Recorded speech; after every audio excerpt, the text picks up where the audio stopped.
Hi, good afternoon. I'm Coenraad van Deventer. I work for Circulor, and I also work on the BatteryPass project. And I'm here today to tell you a bit more about the BatteryPass demonstrator that we're busy creating.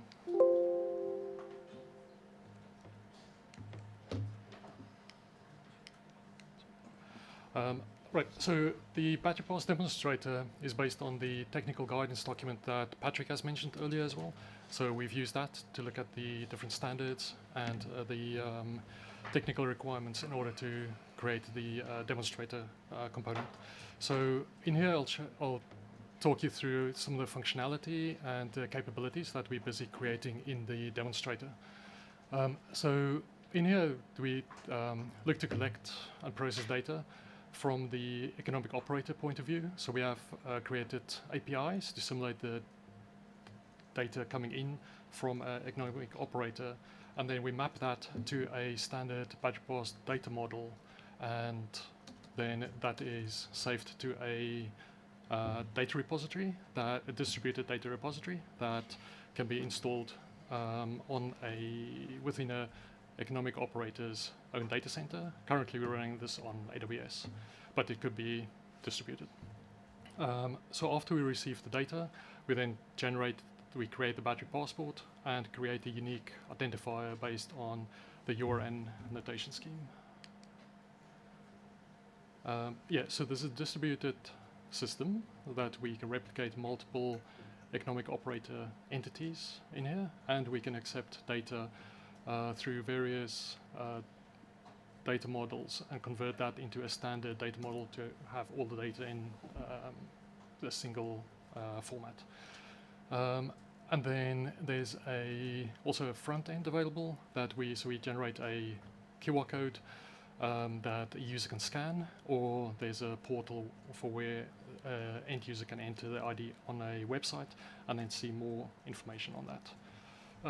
Part of it is also with some of the data is protected, so you need privileged access to see it, and this is just to show that some of it is public, but if certain stakeholders should require additional information points, then that could be handled as well. So this is the same slide that similar to what Patrick has shown. So this is focusing on that bottom right corner. And in this technology stack, the demonstrator that we've developed, there's an economic operator portal, there's a few DPP data services, distributed repository, and then interfaces to the registry and the translator service. In a minute, I'll show you a QR code that you can scan if you want, and then you can see what this looks like on your own device. Here I'll just talk about what some of the screens are. So this part is some of the backend interfaces that we created for economic operator to manage the data and see all the passports that have been created internally for them, where they can view it and access it. And at the top is just a interface for where they can add test data to the system without having to call APIs and it to be too complicated. So this is the viewer component of it. So this is accessed through a QR code, and then on the left-hand side this is showing it in a browser view. So as well as if it's scanned on a mobile device, it's dynamic, so it will resize to be more specific to that device.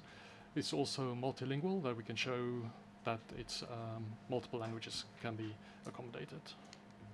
So if you want to try to scan that, you should be able to see the example of the battery passport.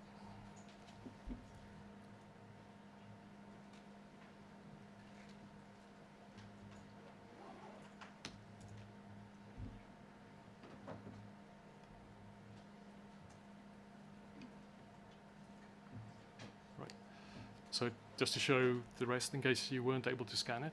So on the first page that loads, it shows the general battery passport information. So all of this would have been collected via API, and this is then the portal that's displayed from the economic operator that serves this up for their customer.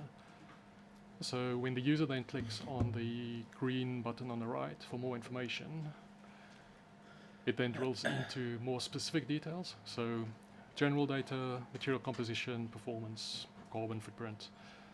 And for example, some of it could be protected as well. So you need to authenticate. So in case a recycler or a specific stakeholder need to have access to this, if they got a user account on here, they'll then be able to log in, and then additional information will be displayed to them that they can access. Just a quick overview of the demonstrator.